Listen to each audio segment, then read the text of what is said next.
Light Beings, Positive Twist Part 2, Galactic Federation Part 6. Hello once more. I'm Mari Swaruu. This is the second part of my last video, Positive Twist, Part 1, Galactic Federation Part 5, and it is a direct continuation from where I left it. In order for the subject to be understood correctly, I encourage you to watch the first part. I will leave a link in your screen right now. As for the positive twist, although they don't call it that way, there is another higher federation well above the one in the physical, the one I have been describing during the last 4 videos of this series. This one is made of high vibrational, light beings, and high-frequency entities well outside space and time. It is a conglomerate of all our higher selves, of all our most expanded versions, or of our spirit guides. But although they may still hold a concept of I, of ego identity, they are in such a high frequency of existence that they also blend with one another as one, in one great mass of consciousness, outside time and space. And ultimately it is from there where life's experiences and incarnations are developed. I'm quite sure many people who have criticized my predecessors think they were bashing this higher group, but they were not, and I'm certainly not doing so myself. They were talking about the physical federation, the one directly in space above, made of beings who get together in round tables and need chairs to sit on.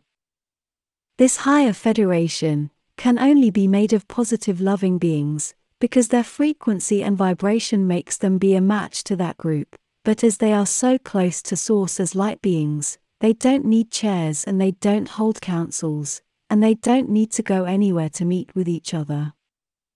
They just are, they just mentalize everything, and they communicate with full telepathy with one another as the identity separation between them is slim, because they know each other to be more of themselves, as they operate in oneness without having to give up their identity, although most of them do, because they no longer have any need to be attached to it as the limitation of self no longer serves them.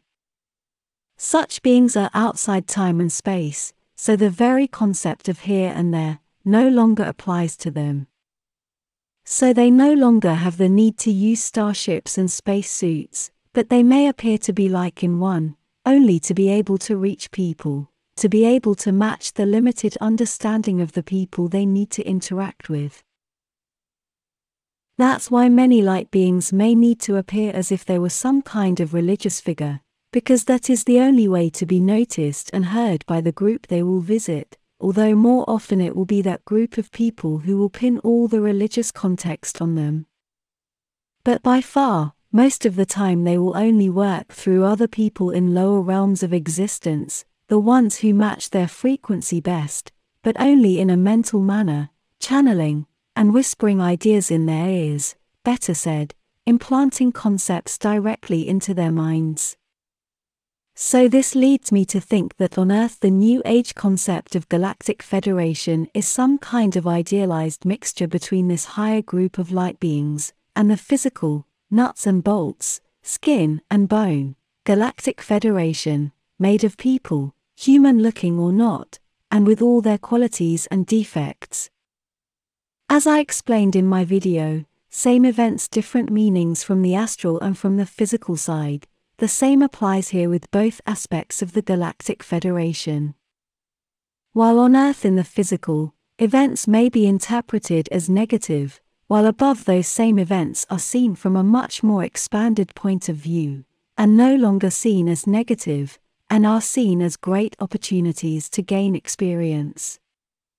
What may be seen as a disgrace for someone, may in fact be the cause of the same person's greatest achievement, and highest bliss, but that person simply cannot see it yet, or cannot understand it correctly during that stage of his or her life, or while in the physical.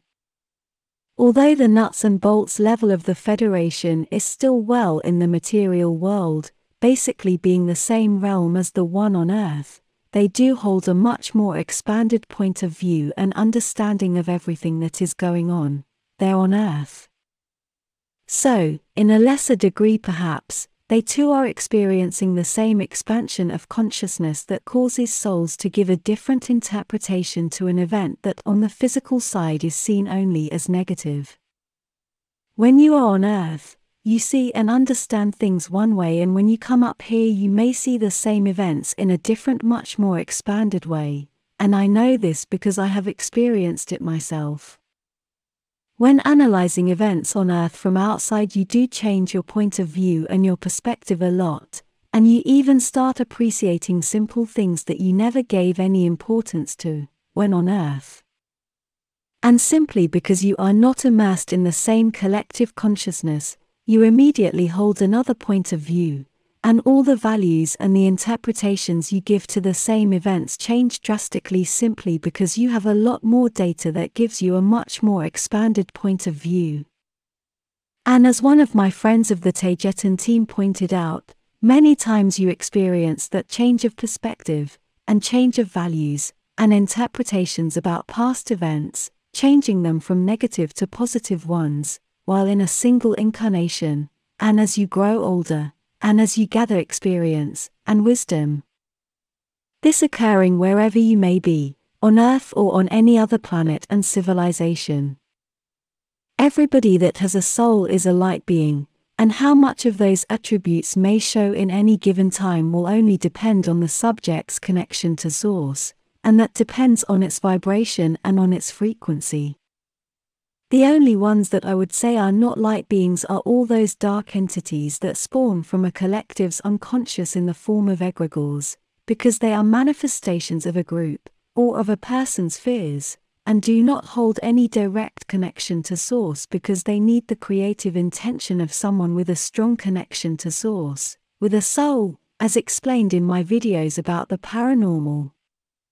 Light beings have mastered the capacity to control space and time, as well as matter, as they are fully conscious that they are only illusions created by the mind, and they are basically nothing but mind.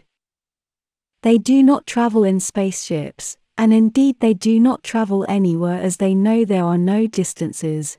They basically apply what Taygetans call the principle of non-locality, that states that from higher densities there are no distances and everything is here, as well as everything is now.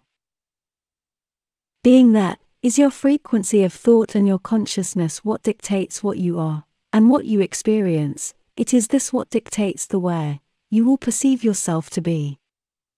Light beings are everywhere, and they are the great creators of everything short of Source itself, as they are perhaps the closest being that can still be considered to be something other than Source, being Source as well, of course.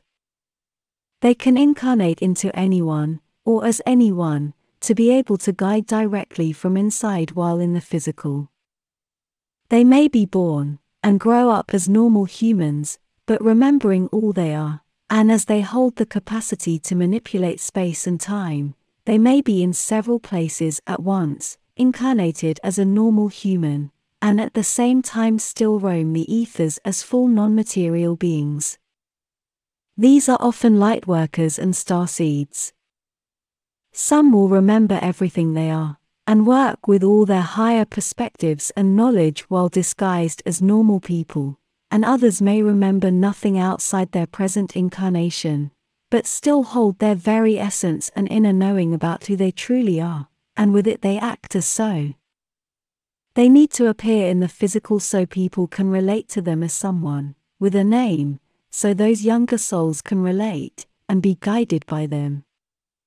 They know their life purpose, and it is to help others, because they know that those others are just other aspects of themselves, and as all sentient creatures want, they too want more expansion. They are all guides, including some of the people you may consider to be against you or with which you may not agree with, because they all provide the necessary contrast for us all to expand our consciousness, and they cannot touch or hurt us if we are out of their frequency. That's why it is so important to watch our thoughts and our vibration. We are all guided from above, from our higher selves, and from our spirit or light family. In the end they are just more aspects of ourselves. As we are all light beings, all of us doing as best as we can from our unique perspectives.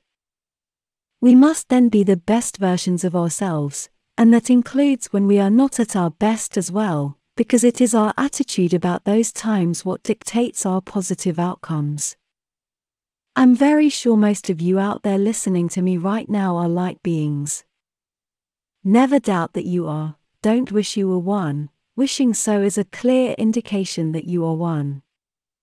And never worry about your shortcomings, and things you perceive to have done wrong, because from well above, from a much more expanded point of view, those are only experiences that provide contrast and guidance to our lives.